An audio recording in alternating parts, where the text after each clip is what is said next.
Meron lang kaming gusto mga malaman eh. Hindi ba? Nakita kita. Tinulak ka na Tita Ruth mo. Bakit kayo nagtatalo? Huwag ka matakot, Angel. Gusto ka lang namin tulungan. Kakampi mo kami. Gusto namin tulungan kayo ni Andres. Ay, okay lang naman po kami ng tatay Andres ko eh. Wala naman po kami problema. Andres? O Brent?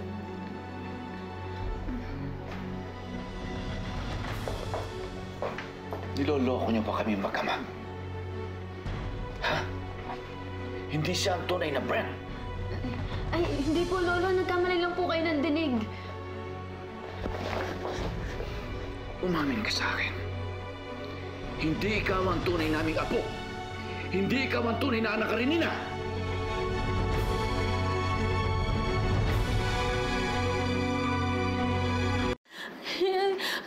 Ano ba yung gagawin ko? Mabubuko na kami ng tatay ko. Tatay, nasan ka ba?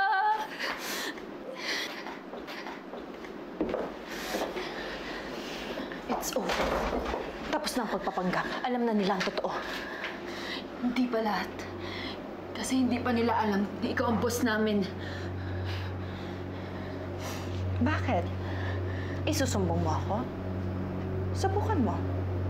Patay ang tatay mo.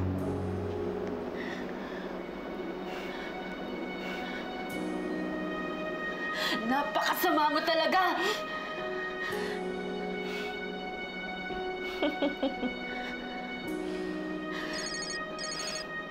Kung ako sa'yo, sasagutin ko yung telepono ko.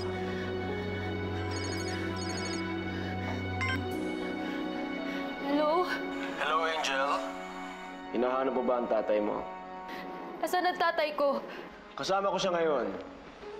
At gusto kanyang makausap. Hello? Hello, anak? Tay! Tay! Tay, nabuko na po tayo. Alam na nila ang sikreto natin.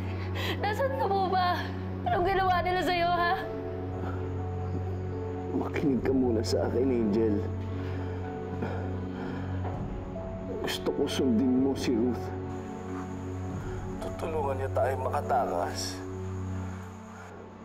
Huwag mo siyang idadamay. Huwag mong sasabihin na siya may pakana ng lahat ng ito. Dahil kung hindi, anak, papatay din na tayo.